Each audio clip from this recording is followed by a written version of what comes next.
నమస్కారం, మీరు చూస్తున్నారు టైమ్ 24/7 టీవీ. ఈరోజు ఇండస్ట్రీలో ఇంపాక్ట్ క్రియేట్ చేస్తున్న కొన్ని ఇంట్రెస్టింగ్ విషయాలు తెలుసుకుందాం. తెలుగులో హీరోయిన్స్ అయ్యే బ్యూటీస్ లేనని చాలా మంది అనుకుంటూ ఉంటారు.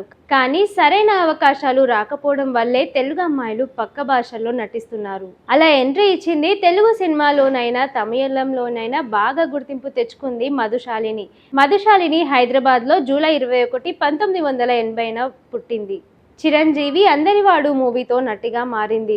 అల్లరి నరేష్కి కితకితలు చిత్రంలో హీరోయిన్గా తరహా రోల్ చేసింది. కానీ ఏం లాభం, ఆ తర్వాత కింగ్, గోపాల, జగడం, గూఢచారి తదితర సినిమాల్లో నటించింది. కానీ పెద్దగా ఫేమ్ రాలేదు. కెరియర్ ప్రారంభంలోనే తెలుగు మూవీస్ చేసింది, కానీ తర్వాత తమిళం ఇండస్ట్రీకి షిఫ్ట్ అయిపోయింది.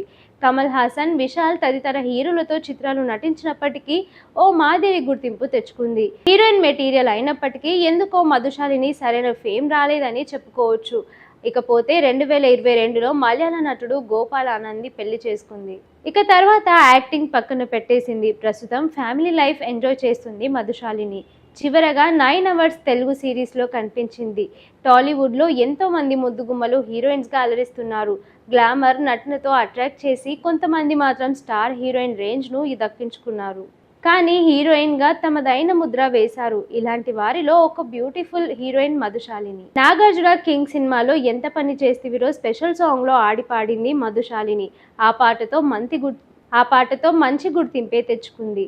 ఆ పాట కంటే ముందు ఎన్నో తెలుగు సినిమాల్లో హీరోయిన్గా చేసి మెప్పించింది మధుశాలిని. ఒక్క తెలుగులోనే కాకుండా తమిళం, హిందీ భాషల్లో కూడా హీరోయిన్గా అట్రాక్ట్ చేసింది మధుశాలిని. ఒక విచిత్రం, అగంతకుడు, జగడం, పతినారు, అవన్ ఇవన్, అపార్ట్మెంట్, బూత్ రిటర్న్ డిపార్ట్మెంట్, అనుక్షణం, పొగ, గోపాల, గూఢచారితో మరెన్నో సినిమాల్లో నటించింది మధుశాలిని. చివరిగా తెలుగులో 2019లో రక్తం ది బ్లడ్ సినిమాలో యాక్ట్ చేసింది హీరోయిన్ మధుశాలిని. ఇప్పుడు 6 ఏళ్లకు 2025లో ఓ సినిమాతో ప్రేక్షకుల ముందుకు రానుంది గ్లామర్ బ్యూటీ. కానీ హీరోయిన్ మధుశాలిని 6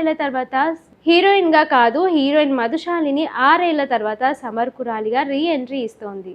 మధుశాలిని ప్రెజెంట్ చేస్తున్న సినిమా Kanyakumari. Love and romantic drama జోనర్లో కన్యాకుమారి తెరకెక్కుతోంది. ఇటీవల Kanyakumari trailer launch, pre release events జరిగాయి. హీరో సిద్ధు జొన్నలగడ్డ, డైరెక్టర్ శశికిరణ్ ముఖ్య అతిథులుగా హాజరైన కన్యాకుమారి ఈవెంట్లో చీరలో మధుశాలిని గ్లామర్తో అట్రాక్ట్ చేసింది. అలాగే రీసెంట్గా తన ఇన్స్టాగ్రామ్ అకౌంట్లో గ్లామర్ ఫోటోలు, వీడియోలు షేర్ చేసింది. ఈ తెలుగు అమ్మాయికి అనుకున్న స్థాయిలో అవకాశాలు రాకపోవడంతో కోలీవుడ్కి వెళ్ళిపోయింది. అక్కడే కొన్ని సినిమాల్లో కూడా నటించింది. చాలా కాలం తర్వాత తెలుగులో గూఢచారి అనే సినిమాలో నటించింది. ఇందులో ఆమె క్యారెక్టర్కి మంచి రెస్పాన్సే వచ్చింది. రీసెంట్గా 9 అవర్స్ అనే వెబ్ సిరీస్లో కనిపించింది ఈ బ్యూటీ. ఇదిలా ఉండగా ఇప్పుడు ఈ బ్యూటీకి గోకుల్ ఆనంద్ అనే వ్యక్తితో పెళ్లి చేసుకుంది. తమిళ ప్రేక్షకులకు అతడు సుపరిచితుడే అయినప్పటికీ తెలుగు వాళ్లకు మాత్రం పెద్దగా పరిచయం లేదు. గోకుల్ ఆనంద్ మలయాళంలో చైల్డ్ ఆర్టిస్ట్గా కెరియర్ మొదలుపెట్టాడు. ఆయన నటించిన టీవీ షోలు మలయాళ ఛానల్స్లో ప్రసారం అయ్యేవి. 14 ఏళ్ల వయసులోనే రామాయణం తమిళ వర్షన్కి సంబంధించిన నాటకంలో నటించారు గోకుల్ ఆనంద్. ఆ తర్వాత 2 ఏళ్లకు ఏఎం అనే ఫేమస్ థియేట్రికల్ గ్రూప్లో చేరారు ఆయన. అక్కడే 2 ఏళ్ల పాటు శిక్షణ తీసుకున్నారు. 2008లో చెన్నైలో ద బోర్డ్ వాకర్స్ అనే థియేటర్ కంపెనీలో కలిసి పనిచేశారు.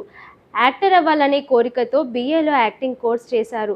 ఆ తర్వాత ఇండస్ట్రీలో అవకాశాల కోసం ప్రయత్నించారు. ఎన్నో ఆడిషన్స్లో పాల్గొన్నారు. ఈ క్రమంలోనే అతడికి మ్యూజికల్ డైరెక్టర్ గ్రీబ్రంత్తో పరిచయం ఏర్పడింది. అతడి ద్వారా చెన్నై టు సింగపూర్ అనే సినిమాలో లీడ్ రోల్ చేశారు. ఈ సినిమా పెద్దగా హిట్ అవ్వనప్పటికీ హీరోగా గోకుల్ ఆనంద్కి మంచి పేరు వచ్చింది. అతడి లుక్స్కి, స్క్రీన్ ప్రెజెంటేషన్కి మంచి మార్కులే పడ్డాయి. ఆ తర్వాత పంచాక్షరం, తిట్టం ఇరుండు, నడువన్ వంటి సినిమాల్లో నటించారు. నటుడిగా అతడికి బ్రేక్ ఇచ్చిన సినిమాలైతే లేవు, కానీ ఇప్పటి వరకు ఒక ట్రెండ్ అవకాశాలు దక్కించుకుంటూనే ఉన్నారు. పంచాక్షరం సినిమా సమయంలో మధుశాలినితో ఏర్పడిన పరిచయం ప్రేమగా మారింది. ఆమెను పెళ్లి చేసుకున్నారు గోకుల్ ఆనంద్. ఆయన మలయాళంలో జాక్ అండ్ జిల్ అనే సినిమాలో నటించారు. షేర్ చేయండి, లైక్ చేయండి, సబ్స్క్రైబ్ చేయండి. మరిన్ని వీడియోల కోసం బెల్ సింబల్ పై క్లిక్ చేయండి.